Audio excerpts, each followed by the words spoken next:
Glock 17. So to show clear, this firearm is ready safe for demonstration purposes. So show clear. We have no magazine, we have no ammunition in the chamber. Just to counter check. Yan, sinilip ko, kita ko naman, wala. Pero para sa inyo, kunwari kami, hindi natin makita, insert our little finger here in the chamber and down below sa magazine. Yan. Okay, so this firearm is ready for and safe for demonstration purposes. Now question, can we determine if this firearm is cocked by visually inspecting it? Visually lang titingnan lang. Yes, sir. Paano natin masasabi kung nakakasa ito o hindi? Ayan. So yan yung isang difference niya sa caliber 45, right? Pag nakakasa ang Glock 17, dito natin sa trigger makikita. Bakit? Kasi nakaangat yan. O ano bang itsura niya pagka hindi nakakasa? Yan. O, ito yung itsura niya pagka hindi nakakasa. Mababa yung trigger. Malapit. Di ba? Ganyan. Ganyan. Pero pag nakakasa, ayun, umangat yung trigger natin. Umangat yung trigger. So that's how we determine if a Glock 17 is cocked or not. Unlike your caliber 45, sa hammer nyo makikita. Diba? Sa hammer. So cocked, pag nakababa yung hammer, hindi naman pagka nakaangat naman pagka hindi. So yan. Yan. Okay. So do we use the term decock? Can we use the word decock in Glock 17? Pwede ba tayong mag-decock dito sa Glock 17? No, we cannot use the term decock in Glock 17 kasi wala siya hammer. Okay, so that's one difference with Glock 17 9mm and your caliber 45 pistol. Aside from that, yan, can you make sure that this firearm is loaded with just visually checking it? Visually lang, you don't have to touch anything.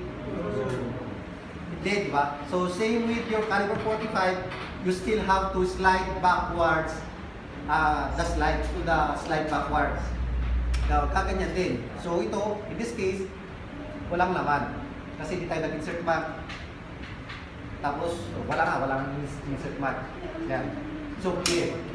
Aside from that, is through the magazine. So kung alam natin yung laman ng magazine na pinasok natin, tapos nagpumasa tayo, i-check natin yung magazine ng Glock 17. Yung Glock 17, by the way, yung magazine ng Glock 17, meron siyang indicator sa likod. Check mo. Yan. Ngayon, paano natin malalaman kung ilan ang laman ng Glock 17? Meron siyang indicator. 17 ang maximum na laman niyan. Pero kung kakasa ka pa, huwag mong lalagyan ng 16. Huwag mong lalagyan ng 17. Dapat 16 lang. Para may space paatras. Kasi kung 17, full na yan. So, applicable lang ang 17 na load ng Glock 17 pagka backward yung slide.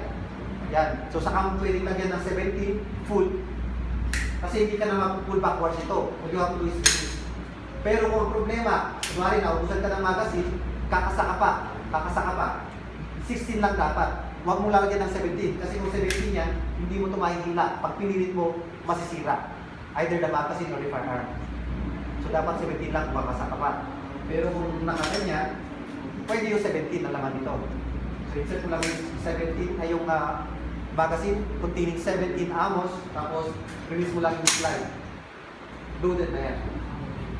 Okay. Okay, so how do we inspect if this Glock 17 is loaded? Let's try one blank ammo again. So one blank ammo inserted in the magazine. The magazine inserted in the firearm. Yan. So load natin. Now, so is this firearm cocked? Yes. How do you say so? Because of the trigger. Yan. So nakaangat yung trigger. That's correct. Now, how do we check if this firearm is loaded? So we can slide backward the slide or slightly slide backward the slide. Yan. So mayroon. Kita mo ba? Oh, so yan. Kita nyo ba? Meron pang laman? Yes, sir. Yan. So we are sure that this firearm is loaded. Aside from that, one way of checking is through the magazine, verifying from the magazine. So kung nabawasan ng isa, loaded yan. So kung kunwari, nung nag-insert mag ka, 15, naka-indicator sa 15, umabot yung brass color sa 15, tapos nag-release mag ka, naging 14 na, nabawasan ng isa, loaded na yan. So, pwede hindi ka na mag-verify dito. But always, to be sure, dito kayo mag-verify sa chamber. Yan. Same is true, pagka pinila natin full backwards, i-check yan. I-check yan. Now, one problem with firearm malfunction during firing, kunwari wala yung bala.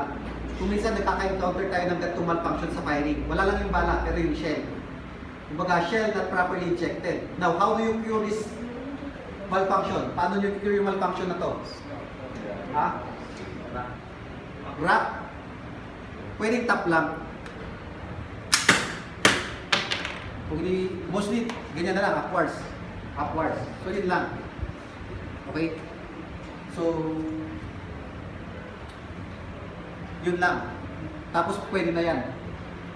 Ngayon, pagka pinul yung trigger, hindi pa pumutok, so, kailangan nyo mag-wrap. Pero, for sure, pumutok to. Kasi, nag-backwards naman siya eh. Medyo mostly lang, hindi lang siya bumalik. So, kumasa siya. Ayun, kumasa. Yun lang. Now, do you have questions with our discussion, brief discussion on loading? Reloading pala. So, how do we reload in Glock 17? How do we reload Glock 17? Same is true.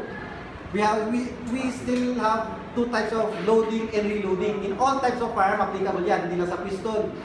Except revolver, pwede rin sa rifle yan. Yung rapid at saka tactical. So, pagka sa Glock 17, rapid pa rin pagka mabilis.